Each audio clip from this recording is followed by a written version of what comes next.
சிவ பக்தர்கள் அனைவருக்கும் வணக்கம்.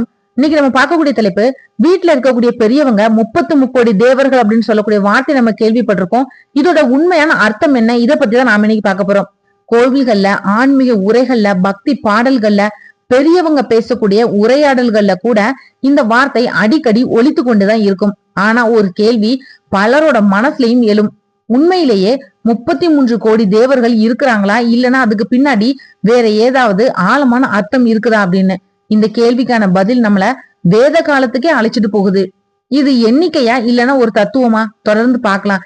இன்னைக்கு பல பேரு 33 கோடி அப்படின்ற சொல்ல கேட்ட உடனேயே 33 கோடி அப்படின்ற எண்ணிக்கையை தான் நினைச்சிட்டு இருக்காங்க.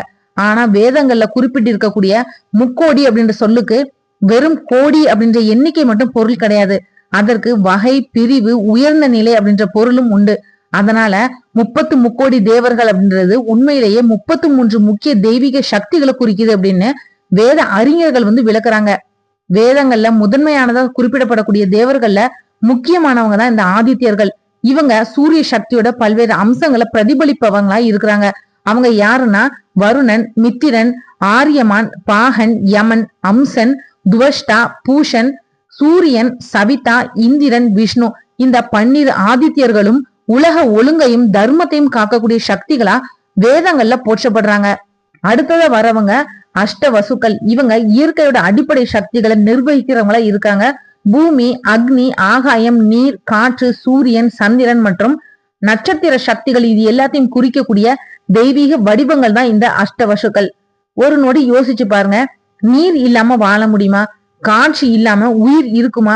சூரியன் இல்லாம உலகமே இயங்குமா?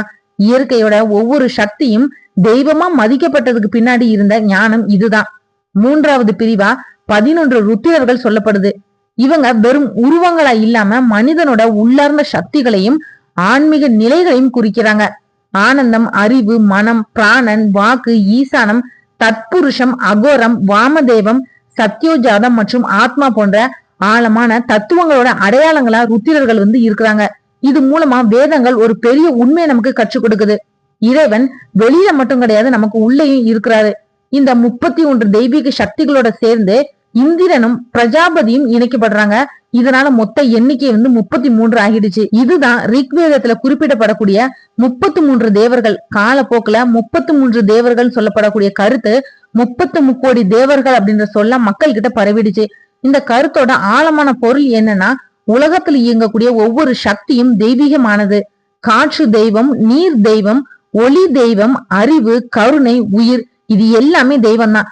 அதனாலதான் இந்து சமயம் இயற்கையையும் உயிர்களையும் மனித உள்ளத்தையும் தெய்வமா காண கற்றுக் கொடுக்குது.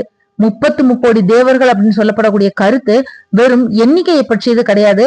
அது உலகத்துல இருக்கக்கூடிய ஒவ்வொரு நல்ல சக்தியையும் மதிக்கணும் அப்படின்றத கற்றுத்தரக்கூடிய ஆன்மீக தத்துவம். இறைவனை தேடி கோவிலுக்கு செல்றது உயர்ந்த பக்தி. ஆனா இறைவன் படைத்த இயற்கையையும் உயிர்களையும் மதிக்கிறது அதை விட உயர்ந்த பக்தி. ஒவ்வொரு உயிர்லையும், ஒவ்வொரு நல்ல எண்ணத்திலையும், ஒவ்வொரு கருணை செயல்லையும் தெய்வீக சக்தி மறைஞ்சு இருக்கிறது அப்படின்றத உணர்ந்தா நம்மளோட வாழ்க்கையை ஒரு வழிபாட மாறிடும். இந்த வீடியோ உங்களுக்கு பிடிச்சிருந்தது அப்படின்னா மத்தவங்களுக்கு ஷேர் பண்ணி விடுங்க. இந்த மாதிரி பயனுள்ள நிறைய ஆன்மீக தகவல்களுக்கு மறக்காம சேனலை சப்ஸ்கிரைப் பண்ணி சப்போர்ட் பண்ணுங்க. நாளைக்கு மற்றும் ஒரு நல்ல தலைப்புல நான் உங்களுக்கு சந்திக்கிறேன். நன்றி. ஆன்மீக தேடல்ல நீங்களும் தேடலாம் உங்களோட இஷ்ட தெய்வத்தை பற்றி. முதல் தடவை நம்ம சேனலை பார்க்குறவங்களா இருந்தீங்கன்னா சப்ஸ்கிரைப் பண்ணி பெல் ஐக்கான் ஆன்னு கிளிக் பண்ணிடுங்க. அப்பதான் நான் போடுற பதிவு உடனடியாக நோட்டிஃபிகேஷனாக உங்ககிட்ட வரும்.